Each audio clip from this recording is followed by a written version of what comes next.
International current legal को discuss हम लोग करने चल रहे हैं, ठीक है ना।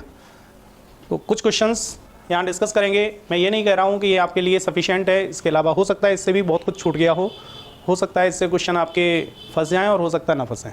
तो आप कोशिश करें एक बार ध्यान देकर, जो कुछ आप पढ़ रहे हैं अपना प्रयास कर रहे हैं वो करते रहें, और एक बार इस पर ध्यान दे लें, और अभी एक बार पढ़ लें, एक बार और बीच में पढ़ लेना, एक दिन और एग्ज़ाम वाले दिन पढ़ लेना, बस। इससे ज़्यादा इसकी आवश्यकता नहीं है, इससे ज़्यादा इस पर निर्भर रहने की ज़रूरत नहीं है, नहीं तो आप इसी पर निर्भर बैठे रहें, पता चला क्वेश्चन कहीं और इधर उधर से हो जाए और यहाँ से क्वेश्चन ना मिलें, तो अपना समय बर्बाद करना है।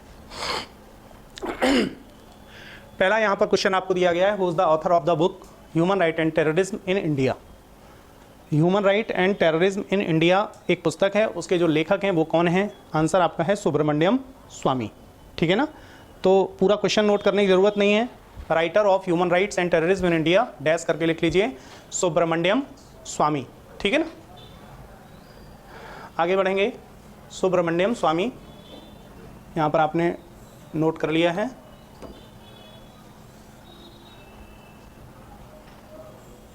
ठीक है ना। आइए आगे हम लोग बढ़ते हैं।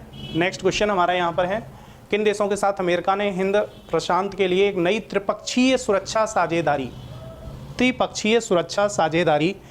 किन देशों के साथ हिंद महासागर क्षेत्र के लिए किया है? हमारे लिए महत्वपूर्ण है, ठीक है ना। अमेरिका ने की है, 3 राष्ट्रों के साथ हिंद महासागर के लिए सुरक्षा साझेदारी तैयार की गई है, ठीक है ना। किसकी है? ऑस्ट्रेलिया की, अमेरिका की, अमेरिका, ठीक है ना, यूनाइटेड किंगडम और ऑस्ट्रेलिया।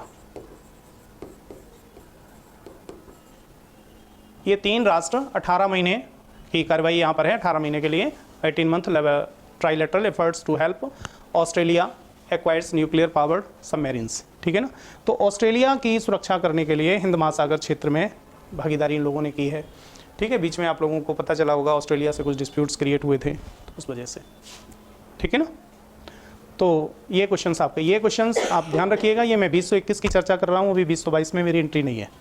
2021 अक्टूबर के आसपास का मैटर है ये, ठीक है ना। आइए, तो ये क्वेश्चन आपका पूरा होता है। 3 राष्ट्र आपने पढ़ लिए, अमेरिका, यूके और ऑस्ट्रेलिया। किस क्षेत्र में? हिंद महासागर में। कितने महीने के लिए? 18 महीने के लिए। लगभग 18 महीने पूरे होने वाले होंगे इस समय, ठीक है ना। जब से शुरू किया था 18 महीने पूरे होने वाले होंगे।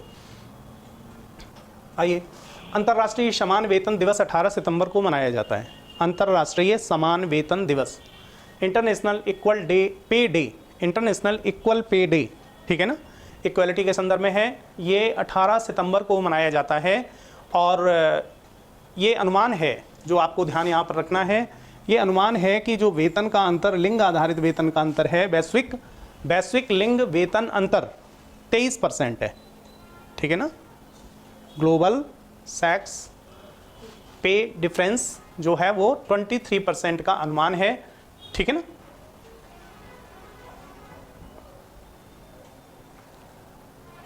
ठीक है, इसका नेतृत्व कौन करता है? महिला और उसके साझेदार, ठीक है ना। आइए, नेक्स्ट हमारा यहाँ पर क्वेश्चन है, which organisation release crime India report every year, ठीक है ना। कौन सी संस्था प्रत्येक वर्ष क्राइम इंडिया रिपोर्ट, आइए वेलकम, क्राइम इंडिया रिपोर्ट जारी करती है, ठीक है ना। तो राष्ट्रीय अपराध रिकॉर्ड ब्यूरो डैश करके आंसर लिख लीजिए, बहुत है इतना, ठीक है ना। आइए, ये प्रश्न पूछा नहीं जाएगा, उत्तर प्रदेश के संदर्भ में एग्जाम हो रहा है यद्यपि, लेकिन उत्तर प्रदेश इस श्रेणी में वृद्धि दर्ज करने वाले एकमात्र प्रमुख राज्यों में था, वहाँ पर अपराधों में वृद्धि हुई है, लेकिन क्वेश्चन आपसे बिल्कुल नहीं पूछा। हाँ जी, फोर्थ कौन सा है? ये बस नेशनल क्राइम ब्यूरो, ठीक है, नेशनल क्राइम ब्यूरो, बस इतना ही करिए, ठीक है ना। इसमें बताया गया सड़क दुर्घटनाओं में इतने लोगों, सड़क दुर्घटनाओं में ज़्यादा हो, आप नोट कर लीजिए, ये आपसे पूछा जा सकता है। 2020 में सड़क दुर्घटनाओं संबंधी लापरवाही कारण मौतों की संख्या 1.20 लाख, ठीक है ना। आइए, देखिए, एक खबरों में रह चुकी है तंगानाइका झील, ठीक है ना। पहली चीज ये है, झील ये है कहाँ? अफ्रीका, ठीक है। इसकी विशेषता क्या है, ये मीठे पानी की सबसे लंबी झील है, लॉन्गेस्ट लेक ऑफ कौन सा वाटर, फ्रेश वाटर, ठीक है ना। और the largest lake of fresh water कौन सी है इन वर्ड, सुपीरियर, ठीक है ना। तो दैट इज इन यूएसए, हाँ दैट इज इन यूएसए। तो वो सबसे लार्जेस्ट है और ये कैसी है, सबसे लॉन्गेस्ट है, ठीक है ना, फ्रेश वाटर के लिए। आइए अब ये खबरों में क्यों रही होगी, एक बच्चों के लिए स्वतंत्र संगठन था सेव द चिल्ड्रंस, खबरों में ये क्यों रही, सेव द चिल्ड्रन एक संस्था थी है बच्चों के लिए, जो जलवायु घटकों में तंगानाइका झील के महत्वपूर्ण उदय से बरूडी में 84% आंतरिक प्रवास हुआ, इसकी रिपोर्ट दी थी, ठीक है ना। तो सेव द चिल्ड्रन नामक संस्था ने इसके विषय में, प्रवास के संबंध में कोई रिपोर्ट प्रोड्यूस की थी, इसलिए उस समय ये चर्चा में आ गई थी। ठीक, आपसे ये प्रश्न कई तरीके से पूछा जा सकता है, विश्व में सबसे लंबी फ्रेश वाटर लेक कौन सी है, ठीक है ना, तंगानाइका। तो करंट क्या है यहाँ पर, करंट ये है क्योंकि रिपोर्ट किसी ने दे दी। अब साथ में ये भी हो सकता है कि जो तंगानाइका झील है इसके किनारे जो राष्ट्र हैं वो कौन से हैं, तो तंगानाइका झील तंजानिया, कांगो लोकतांत्रिक गणराज्य, बुरुंडी और जाम्बिया, ठीक है ना। झील के किनारे जो राष्ट्र हैं उनको आप लिख सकते हैं, ठीक है ना, कि ये राष्ट्र हैं। एक छोटी सी एक लंबी सी झील बना लीजिए उल्टी सीधी ऐसी करके और चारों राष्ट्रों को दिखा दीजिए और उसी के ऊपर लिख दीजिए फ्रेश वाटर की झील है, सेव द चिल्ड्रन नामक संस्था की वजह से अस्तित्व में आई। चित्रात्मक अभिव्यक्ति आपकी हो जाएगी, राइट, ठीक है ना। लॉन्गेस्ट फ्रेश वाटर, ठीक है, बंद कर दीजिएगा जो नहीं तो नदी समझ में आएगी, लेक हो गई, ठीक है। तो ये कैसी है, लॉन्गेस्ट है, 4 राष्ट्र हैं, सेव द चिल्ड्रन संस्था ने प्रवास के संबंध में कुछ बात हुई इसलिए ये चर्चा में आई, राइट। इसके बाद आगे चलते हैं, एक चक्रवात, अभी बहुत सारे चक्रवात आएंगे और भी आएंगे। 2021 में एक चक्रवात उत्पन्न हुआ था बंगाली खाड़ी में जिसका नाम था गुलाब, ठीक है ना। तो कुछ क्वेश्चन आपसे करंट जीके में पूछा जा सकता है, गुलाब क्या है, एक फ्लावर, एक साइक्लोन जो वहाँ पर उठा था, ठीक है ना, एक गुलाब का वृक्ष और ऐसे करके और कुछ, एक किसी व्यक्ति का नाम, ठीक है। इतनी चीज़ें पूछी जाएंगी आपसे, ऐसे करके पूछा जाएगा। आपको क्या बताना होगा, इट इज़ अ साइक्लोन, ठीक है, it is the name of the cyclone. चलिए, बहुत पुराना हो गया, इतना ही पूछा जाएगा और बहुत ज़्यादा इसमें आपसे नहीं पूछा जाएगा, और पूछने को तो कुछ भी पूछ सकते हैं। लूसी मिशन किस अंतरिक्ष एजेंसी से जुड़ा है, दैट इज़ नासा। ये लूसी मिशन किस अंतरिक्ष एजेंसी से जुड़ा है, लूसी मिशन का संबंध, एजेंसी का नाम, एक तो क्वेश्चन आपका ये हो गया। दूसरा जो महत्वपूर्ण बात है, ये क्यों क्या करेगा, ये बृहस्पति, यानी कि आप बृहस्पति को क्या कहते हैं, जुपिटर के एस्ट्रॉइड्स का स्टडी करेगा। लूसी मिशन किससे संबंधित है, नासा का मिशन है, क्यों, study of asteroids of Jupiter, ठीक है ना। तो जुपिटर के एस्ट्रॉइड्स के अध्ययन के लिए ये इशू किया, ये गया है, राइट। बस इतनी बात इसमें करनी है, बहुत लंबा नहीं लिखना है जैसे इसमें लिखा हुआ है, राइट। लूसी मिशन डैश करके लिखिए, नासा डैश, फिर क्या लिखेंगे, study of asteroids of Jupiter. बस इसमें से मिल जाए तो ठीक, ना मिल जाए तो टाटा बाय बाय, छोड़ देना प्रश्न, क्या जरूरत है, ठीक है ना। छोड़ने की हिम्मत रखिए प्रश्न को, छोड़ने की, लेकिन इसका मतलब ये नहीं है कि आते हुए भी छोड़ दें। सर ने कहा था छोड़ने की हिम्मत रखिए, बड़ी मुश्किल बात है आप लोगों से किसी बात को कहने का, मतलब बड़ा गंभीर हो जाता है, ठीक है। आप लोगों में से मुझे लगता है बहुत से कुछ लोग, जो मैं थोड़ा जानता हूँ, कुछ लोग तो बड़े ब्लाइंड सपोर्टर हैं, तो उनसे कुछ भी कह दो, भाई आंखें खुली रखो, इतनी खुली रखो कि मेरी बात आपको समझ में आ जाए जो मैं कहना चाहता हूँ, ठीक है ना। आइए नेक्स्ट, उस चक्रवात का नाम क्या है जो ओमान से टकराया, और चक्रवात गुलाब का वंशज है। मैंने कहा था अभी गुलाब के चाचा पापा सब आएंगे, अभी बहन भाई बहुत आएंगे, अभी तो 1 साल चलना है हम लोगों को, अभी तो 1-1.5 साल, अभी करीब आज हम जहाँ पर खड़े हैं उससे हम 15 महीने पहले की बातें कर रहे हैं, तो अभी तो 15 महीने की यात्रा है, ठीक है ना। तो गुलाब का वंशज शाहीन। अब आपसे पूछा जाएगा कि शाहीन क्या है, मिसाइल है, फलाना है, गुलाब का वंशज है, शाहीन बाग है, ठीक है ना। तो ऐसे बहुत सारे क्वेश्चन आएंगे। तो शाहीन एक गुलाब का वंशज चक्रवात है। शाहीन लिख लें, शाहीन डैश करके, साइक्लोन फिर डैश करके लिखें, ठीक है, related with the Gulab, cyclone Gulab, ठीक है ना। इतनी बात लिखें डैश करके, कम लिखिए ज़्यादा पढ़िए, कम लिखें ज़्यादा पढ़ें, ठीक है ना। तो सितंबर 2021 भारत के पूर्वी तट पर यह विनाशकारी प्रभाव उसने डाला था, ठीक है ना, ओमान के तट से टकराया था, बस, ठीक है ना। ओमान के तट पर टकराया, भारत पर प्रभाव डाला, गुलाब का वंशज साइक्लोन है, इतनी बात आपको करनी है, ठीक है ना। आइए आगे बढ़ते हैं। कौन सा संगठन आवश्यक दवाओं की मॉडल सूची प्रकाशित करता है, ठीक है ना। WHO करता होगा, ये तो आप वैसे भी लगा सकते हैं अगर ये पूछा जाएगा। WHO वर्ल्ड हेल्थ ऑर्गेनाइजेशन, ठीक है ना। बच्चों के लिए आवश्यक दवाओं की मॉडल सूची का अभी प्रकाशन किया होगा कभी उसी बीच में। पेंडोरा पेपर्स बहुत चर्चा में आया था, पेंडोरा पेपर्स, नेक्स्ट आपका पॉइंट होगा पेंडोरा पेपर्स, ठीक है ना। आइए क्या है पेंडोरा पेपर्स, कहां से रिलेटेड है, इसको जरा देख लेते हैं। अघोषित संपत्ति और कर से बचाव का खुलासा करने वाले दस्तावेज हैं, ठीक है ना, चर्चा में आया था, बहुत हाईफाई रहा, ब्लैक मनी को रोकने के लिए एंड सो ऑन। तो पेंडोरा पेपर्स अघोषित संपत्ति और कर से बचाव का खुलासा करने वाले दस्तावेज हैं, ठीक है, इतनी बात हो गई।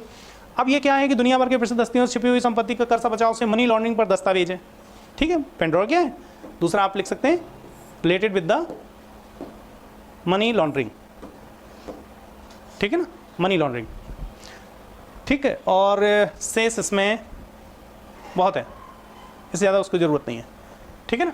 पेंडोरा पेपर्स मनी लॉन्ड्रिंग से रिलेटेड एक डॉक्यूमेंट्स हैं, ठीक है। आइए इसके बाद किस अंतर्राष्ट्रीय मंच ने स्वच्छ और स्वस्थ पर्यावरण तक पहुंच को मौलिक अधिकार के रूप में मान्यता दी है, ठीक है ना। स्वच्छ और स्वस्थ पर्यावरण तक पहुंच को मौलिक अधिकार के रूप में मान्यता दी है संयुक्त राष्ट्र मानवाधिकार परिषद UNHRC, ठीक है ना, डैश करके लिख लें, UNHRC ने इसकी मान्यता प्रदान की है, UNHRC।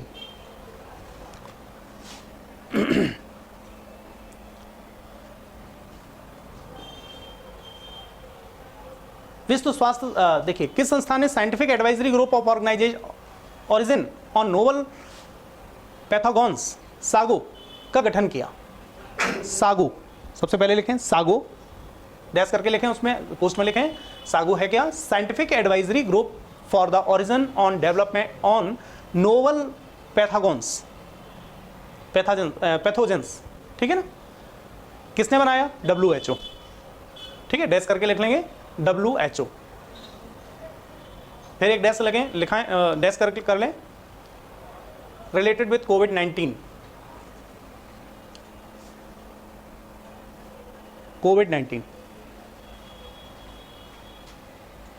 फिस्कल मॉनिटर रिपोर्ट जारी करती है संस्था, निश्चित रूप से IMF ही जारी करती होगी, ठीक है ना, इसी का काम है IMF का। आइए नेक्स्ट क्वेश्चन हमारा है कलेक्टिव सिक्योरिटी, नहीं, how many full time members of included in collective security treaty organisation. Collective security treaty organisation के पूर्णकालिक सदस्य कितने हैं, ये क्वेश्चन पूछा जा सकता है। कलेक्टिव सिक्योरिटी ट्रीटी ऑर्गेनाइजेशन, ठीक है ना, CSTO के पूर्णकालिक सदस्यों की संख्या 6, ठीक है ना। CSTO डैश करके लिखें, सदस्य संख्या 6, नाम लिख लें अर्मेनिया, बेलारूस, कजाकिस्तान, किर्गिस्तान, रसिया, तजाकिस्तान, ठीक है ना। है क्या ये भी पूछा जाएगा। अंतर सरकारी सैन्य संगठन, इंटर गवर्नमेंटल मिलिट्री अलायंस, हाँ जी, नाटो की तरह, इंटर गवर्नमेंटल मिलिट्री अलायंस। 6 सदस्य हैं, अर्मेनिया, बेलारूस, कजाकिस्तान, किर्गिस्तान, रसिया, तजाकिस्तान, ठीक है ना। ये सभी जितने भी संगठन राष्ट्र हैं, ये भी जितने भी देश हैं, ये सभी रसिया के ही कभी पार्ट रहे होंगे, उनका ही संगठन है, ठीक है ना। चलिए, और मैं इसमें अस्तित्व में आया होगा इस यूक्रेन युद्ध और उस सब को लेकर। आइए, 2 पर्यवेक्षक राष्ट्र भी शायद इसमें हैं, हाँ, नॉन मेंबर ऑब्जर्वर, ठीक है ना, अफगानिस्तान और सर्बिया। चलिए, नेक्स्ट क्वेश्चन है, नाटो का मुख्यालय कहाँ स्थित है। पुराना कोई करंट नहीं है, लेकिन कुछ नाटो में करंट हुआ है, इसलिए नाटो का मुख्यालय पूछा जाए तो कोई बड़ी बात नहीं है, ठीक है ना। तो नाटो का मुख्यालय सामान्यतः तो सबको आना चाहिए, लेकिन अगर हम लोग नहीं पढ़ते हैं तो किसी को नहीं आता, ठीक है। तो ये प्रश्न भी है, नाटो का मुख्यालय कहाँ है, दैट इज द बेल्जियम, ठीक है। नाटो मुख्यालय, हेड ऑफिस बेल्जियम, ठीक है। क्या है ये? 30 सदस्यों का अंतर सरकारी सैन्य संगठन। अभी आपने ऊपर सैन्य संगठन लिखा था, एक और सैन्य संगठन आ गया। 30 सदस्यों का अंतर सरकारी सैन्य संगठन, 28 यूरोपीय, 2 उत्तर अमेरिकी। मुख्यालय बेल्जियम, ब्रुसेल्स, ठीक है ना। तो जो क्वेश्चंस इसमें पूछे जा सकते हैं, क्या है? अंतर सरकारी संगठन है, कितने सदस्यों का है? 30, 28 यूरोपियन है, 2 नॉन यूरोपियन है, और कहां पर है? ब्रुसेल्स, बेल्जियम, ठीक है ना। एक क्वेश्चन नीचे आ रहा है, तलपियट कब्रिस्तान, ये आपके लिए महत्वपूर्ण है। तलपियट कब्रिस्तान, अब हम कब्रिस्तान ऐसे कितने कब्रिस्तान पढ़ेंगे, दुनिया भर में कितने कब्रिस्तान होंगे, लेकिन ये महत्वपूर्ण है। तलपियट कब्रिस्तान ये इजराइल में है, और क्यों महत्वपूर्ण है? इसलिए महत्वपूर्ण है क्योंकि इसमें भारतीय सैनिकों को दफनाया गया है। कब? फर्स्ट वर्ल्ड वार के समय, ठीक है ना। 900 भारतीय सैनिक लगभग यहां पर भारतीय सैनिकों का कब्रिस्तान है, फर्स्ट वर्ल्ड वार के समय। अब करंट में इसलिए आ गया क्योंकि विदेश मंत्री वहां घूम आए थे। भाई विदेश मंत्री हैं, घूमने जाएं तो भी करंट है, ठीक है ना। तो 900 भारतीय सैनिकों का, ठीक है। आइए, तो क्या कर लिया? तलपियट कब्रिस्तान। नेक्स्ट क्वेश्चन आपका है, बहुत महत्वपूर्ण नहीं लग रहा है मुझे, लेकिन पढ़ लीजिए। ग्लोबल थ्रेट असेसमेंट रिपोर्ट 2021 किसने जारी की? ग्लोबल थ्रेट असेसमेंट रिपोर्ट 2021 किसने जारी की? 2 बार लिख दिया गया है, पूरा नाम मत लिखिए, एक ही नाम लिखिएगा। यहाँ पर गलत तरीके से 2 बार लिख दिया गया है, इसको आप डिलीट माने, आगे वाले को सही माने, ठीक है ना। क्या है ये? वी प्रोटेक्ट ग्लोबल अलायंस, ठीक है ना। We protect global alliance, right. We protect global alliance, okay. देखिए, बहुत पॉपुलर रहा है उइगर मुसलमान समुदाय, उइगर समुदाय, मुस्लिम्स का उइगर समुदाय। उइगर का डिस्प्यूट किसके साथ रहा है? चाइना, ठीक है ना, चाइना के साथ डिस्प्यूट रहा है।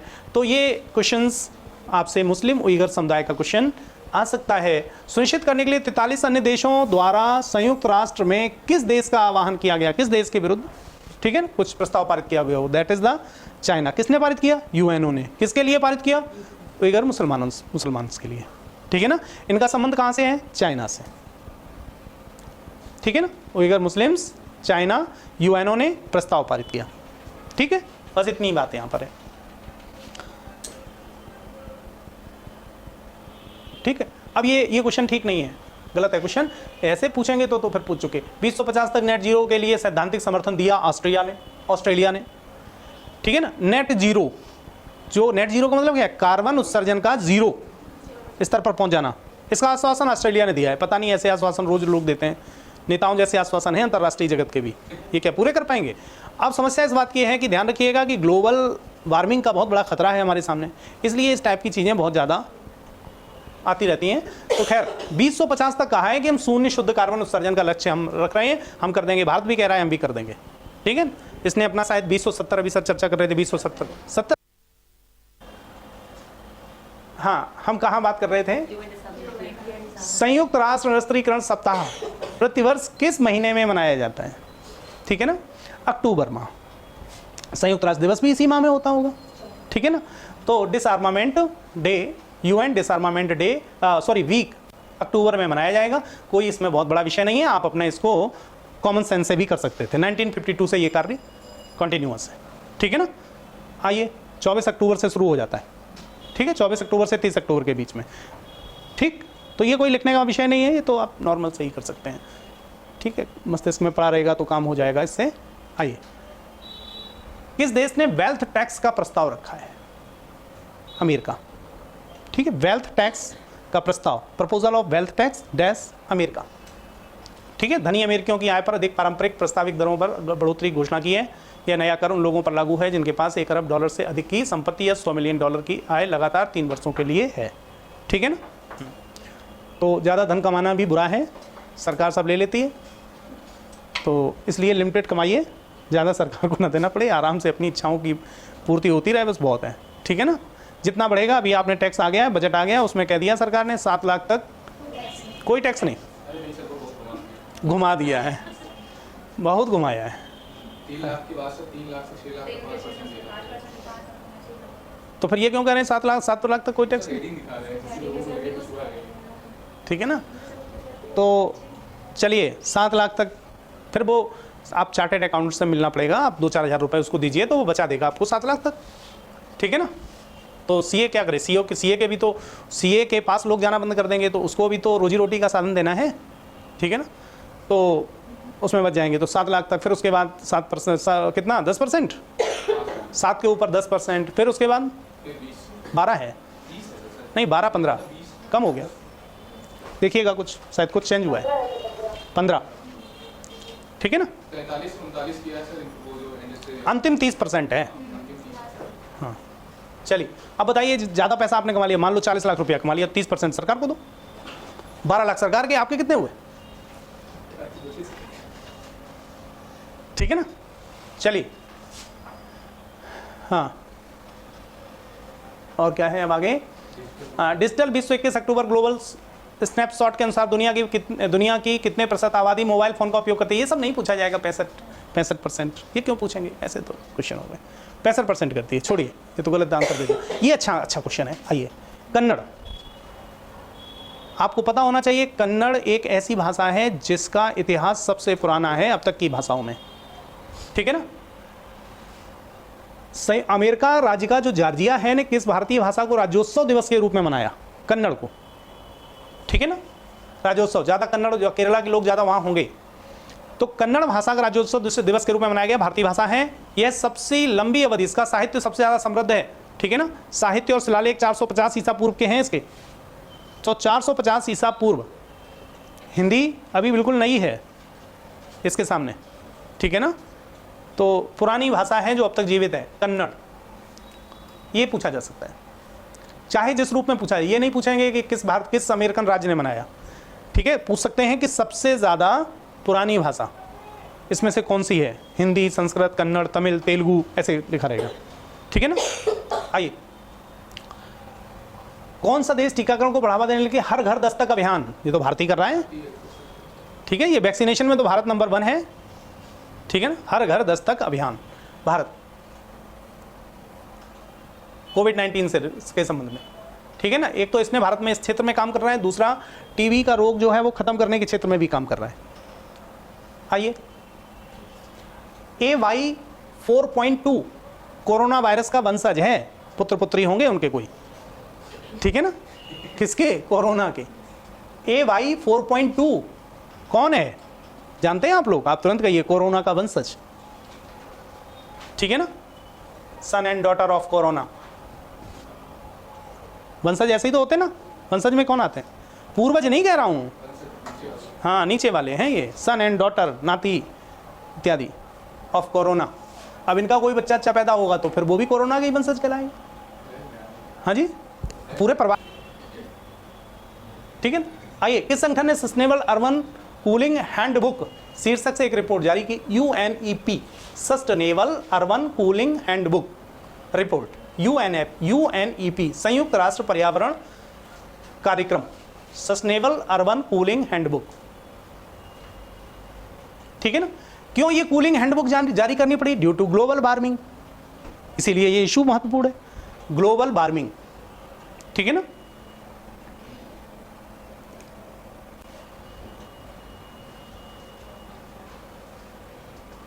दुनिया के 1692 सबसे बड़े शहरों के विश्लेषण पर आधारित है। शहरों की को जलवायु परिवर्तन का सामना करना पड़ रहा है। इस रिपोर्ट में 1692 शहरों का विश्लेषण किया गया है। ठीक है ना। ये रिपोर्ट किससे संबंधित है? ग्लोबल वार्मिंग से। विश्लेषण किसका है? शहरों का। कितने शहरों का है? 1692। किसने जारी की? UNEP, United Nation environment programme. ठीक है ना। बात ठीक। आगे बढ़ जाऊं। नवंबर 2021 में हम लोग चल रहे हैं। नवंबर 2021 तक कितने देश पावरिंग पास्ट कोल अलायंस का हिस्सा हैं? ठीक है ना। लिख लीजिए, पावरिंग पास्ट कोल अलायंस, PPCA 48। ठीक है ना। कोयले को चरणबद्ध तरीके से खत्म करने के लिए समर्पित अंतरराष्ट्रीय संगठन है। इसका परिचय कौन? पावरिंग पास्ट कोल अलायंस। ठीक है ना। कोयले को चरणबद्ध तरीके से खत्म करने के लिए एक अंतरराष्ट्रीय संगठन है।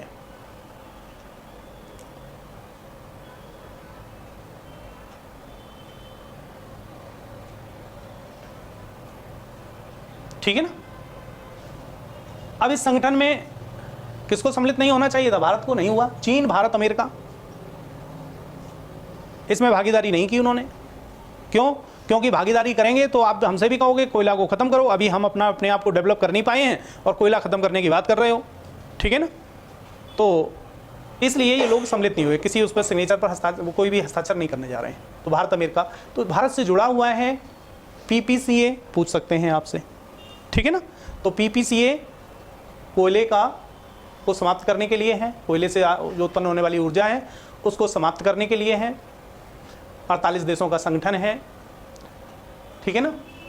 नवंबर में 28 देशों का शिखर सम्मेलन आयोजित किया गया, उसमें ये देश सम्मिलित नहीं हुए। बस। आइए, समलैंगिक अधिकार, चूंकि समलैंगिक विषय थोड़ा सा हावी है। समलैंगिक अधिकार कार्यकर्ता हार्वे मिल्क के नाम से एक जहाज लॉन्च कर दिया। किसने? अमेरिका ने। पूछा जाएगा कि किसने एक जहाज हार्वे मिल्क के नाम से लॉन्च किया? अमेरिका ने। कौन है हार्वे मिल्क? समलैंगिक कार्यकर्ता इन अमेरिका। चलिए,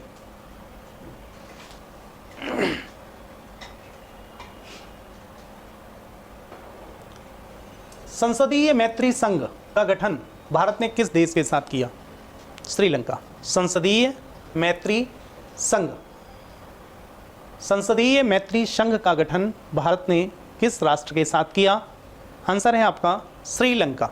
संसदीय मैत्री संघ, पार्लियामेंट्री फ्रेंडशिप एसोसिएशन।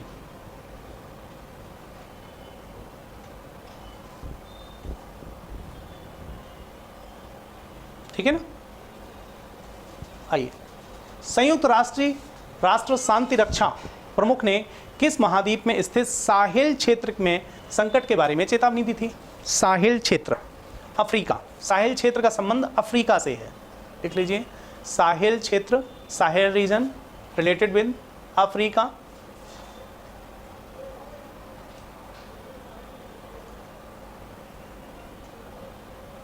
आगे बढ़ेंगे।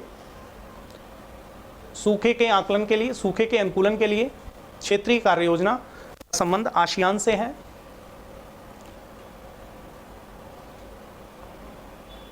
बहुत महत्वपूर्ण नहीं है क्वेश्चन, ये क्वेश्चन आपसे हो सकता है। जनजातीय राष्ट्रों का शिखर सम्मेलन की मेजबानी किसने की? जनजातीय राष्ट्रों के शिखर सम्मेलन की मेजबानी अमेरिका ने की है। ठीक है ना। 2016 के बाद ये जनजातीय राष्ट्रों का शिखर सम्मेलन आयोजन किया गया था, कोविड पीरियड में नहीं हुआ होगा। जनजातीय राष्ट्रों के शिखर सम्मेलन, first tribal nation summit since 2016, America ने की है। 570 से अधिक जनजातीय नेताओं ने 2 दिवसीय आयोजन में भाग ली की उम्मीद रही है इसमें, या उम्मीद रही होगी। आइए,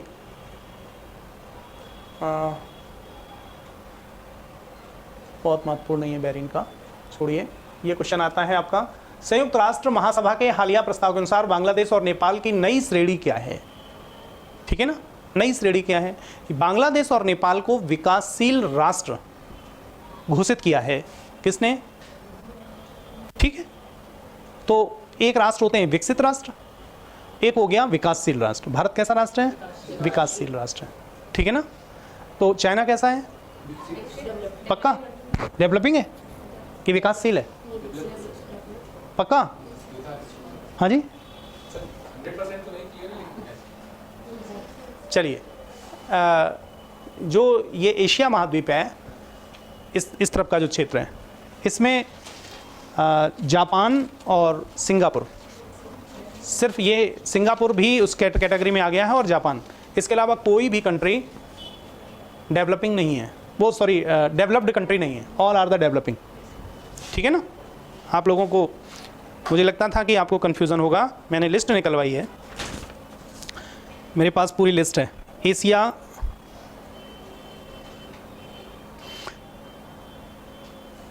developing economy by region, Asia की डेवलपिंग इकोनॉमी में बता रहा हूँ, जिसमें कि Brunei, China, Hong Kong, Indonesia, Malaysia, Myanmar, Papua New Guinea, Philippines, Republic Korea, Taiwan, Thailand, Vietnam, East Asia की। ठीक है ना, साउथ एशिया में इंडिया, नेपाल और बांग्लादेश। ठीक है ना, हाल में सम्मिलित हो गए, तो नेपाल और बांग्लादेश ये हाल में सम्मिलित हुए। अदरवाइज जो साउथ एशिया के जो डेवलपिंग कंट्री थे, अगर नेपाल और बांग्लादेश को हम निकाल दें तो इंडिया, ईरान, पाकिस्तान और श्रीलंका, इतने थे। ठीक है ना, अभी हाल में बांग्लादेश को और नेपाल को डाल दिया गया है। इसका मतलब म्यांमार कहाँ है? म्यांमार ना तो डेवलपिंग है ना ही डेवलप्ड है। ठीक है ना, ये इस टाइप के अभी जो कंट्री हैं वो ना तो डेवलपिंग के उसमें आ पाए हैं ना ही डेवलप्ड हो पाए हैं, ध्यान रखिएगा। ठीक है ना, तो अब चूंकि आपने ये पेज उठवाया है तो आप नोट कर लें कि साउथ एशिया में बांग्लादेश और नेपाल को अभी घोषित किया गया है। इसके अलावा जो डेवलपिंग कंट्री हैं वो कौन से हैं? विकासशील राष्ट्र कौन से हैं? इंडिया, ईरान, पाकिस्तान और श्रीलंका। ठीक है ना, अब अगर भविष्य में developing country, south Asian developing country का अगर कोई एक ग्रुप बनाया जाए तो ग्रुप कितने राष्ट्रों से मिलकर तैयार होगा? 6। पहले 4 थे, 6 और 2 और आ गए। ठीक है ना, राइट। तो ऐसा मत कहिएगा कि चाइना के लिए, ठीक है ना, तो वैसा ही है जैसे मैंने बताया था। इधर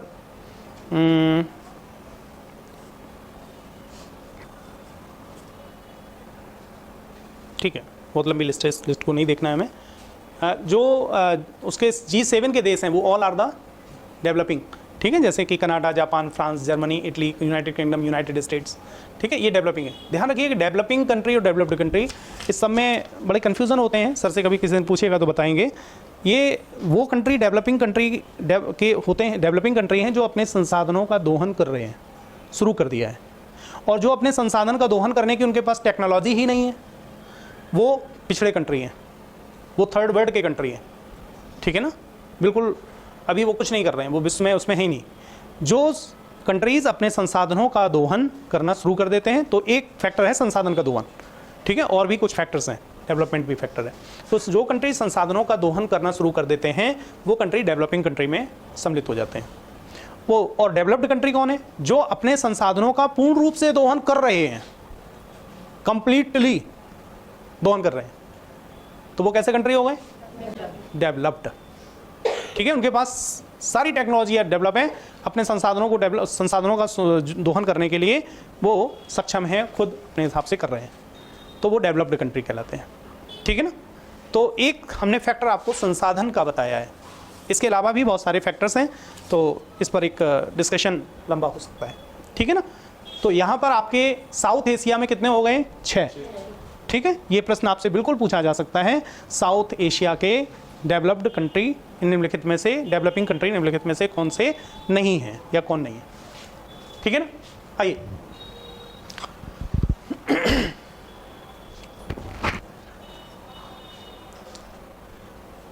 चंद्रमा के लिए एक संयुक्त मिशन भारत और जापान, डेवलपिंग और डेवलप्ड कंट्री मिलकर भेज रहा है।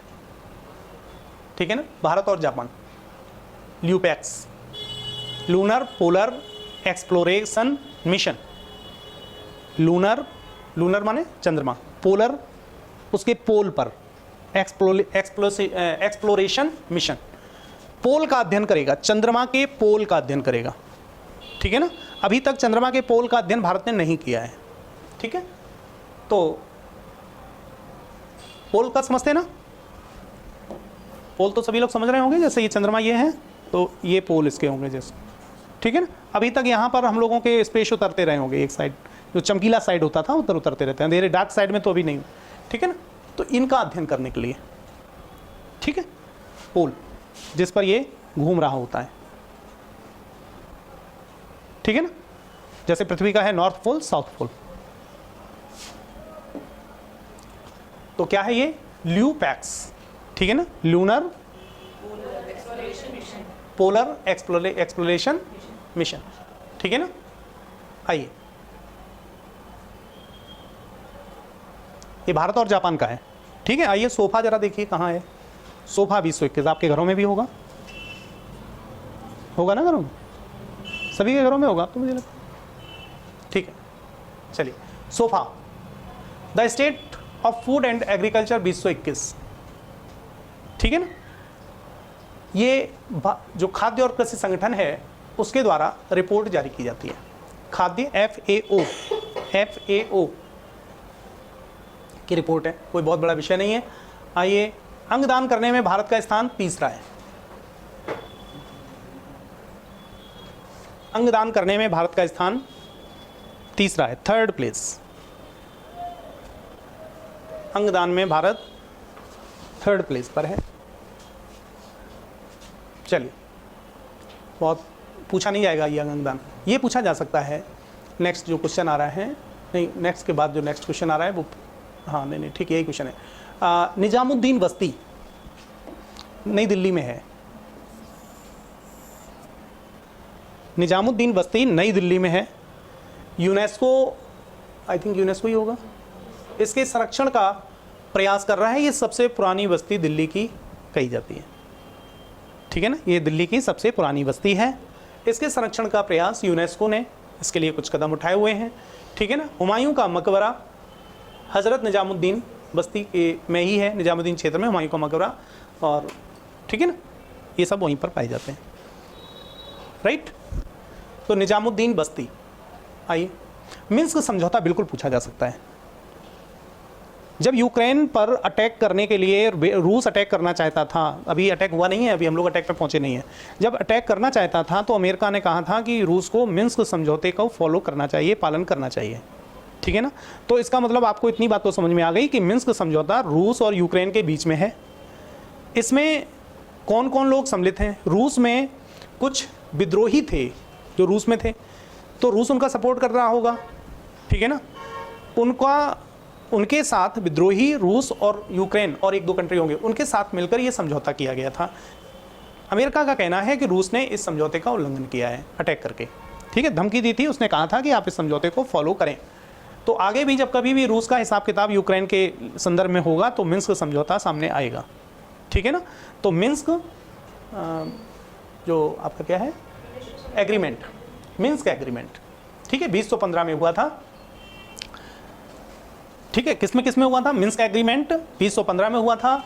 किसमें हुआ था? यूक्रेन और रूसी समर्थित अलगाववादियों के मध्य, ठीक है, यूक्रेन और रूस समर्थित अलगाववादी के मध्य हुआ था, ठीक है ना। इसमें रूस ने और यूक्रेन ने तथा अलगाववादियों ने समझौता किया था। रूस, यूक्रेन और अलगाववादी नेता, ठीक है ना, इन्होंने समझौता किया था। मिन्स्क समझौता 2015 में हुआ था। सार्क चार्टर आएगा नहीं, 37वीं वर्षगांठ थी इसलिए क्वेश्चन आ गया होगा, ये बिल्कुल नहीं आएगा, इतना ऐसे क्वेश्चन नहीं पूछेंगे। किस देश ने 8वें हिंद महासागर